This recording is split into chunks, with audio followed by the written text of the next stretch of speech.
Well, it was hard, it was tough, but favourites Italy are through to the quarterfinals after beating Austria in extra time at Wembley. Federico Chiesa opened the score with a sensational individual move. Matteo Pessina then added a second deep into extra time. That was before Austria pulled one back with just a few minutes to go. It was a brave defensive display from Austria, who had a goal disallowed as well in the second half.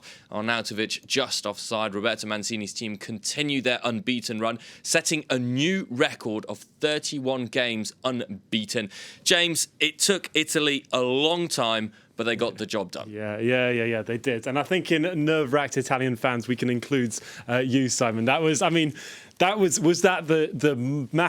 best game that we've seen so far in the tournament? I mean, it was definitely the most exciting one. No one saw that coming from Austria. 94th minute was when Italy finally managed to find their way through. And I think when we saw it go to extra time, it was unbelievable. I mean, a great performance from Austria, of course. They've managed to get this far. They defended in a brilliant way, and we just thought that things were going to get worse for them much earlier. Italy, on the other hand, were the ones who were scared. That disallowed goal, the possible penalty that could have come up, everything was just not going their way at all. And that wasn't for having not fielded a brilliant team. Yeah, Italy dominated in the first half, but then in the second, we saw Austria really up the intensity, didn't we? Yeah, we saw Austria go full out at the start, and then there was this lull, absolutely. But they came back from the break, no changes, and just came back with force. And Italy seemed they were being dominated, and that was the huge surprise I think that we saw from a team that had never made it this far in the tournament to manage to bring on against Italy, one of the favourites, the perfect start to the competition, never letting a goal in.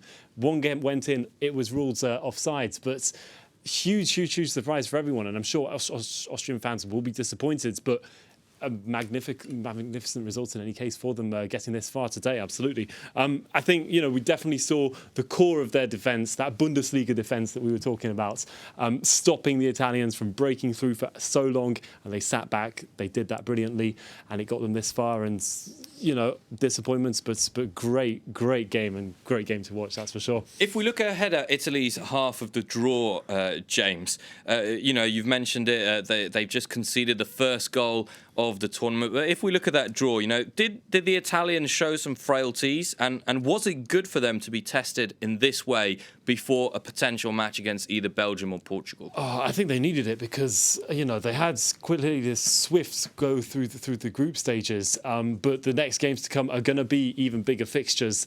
And we were talking about just before the game, is the one of the possible scares for Italy is to kind of sit back and, as we were talking about, maybe, England, as they came into their game against Scotland, kind of thinking already about the next rounds. They didn't do this, I don't think, because of when we look at the players who were on the field. Obviously, then I think there were some questions that then come into place.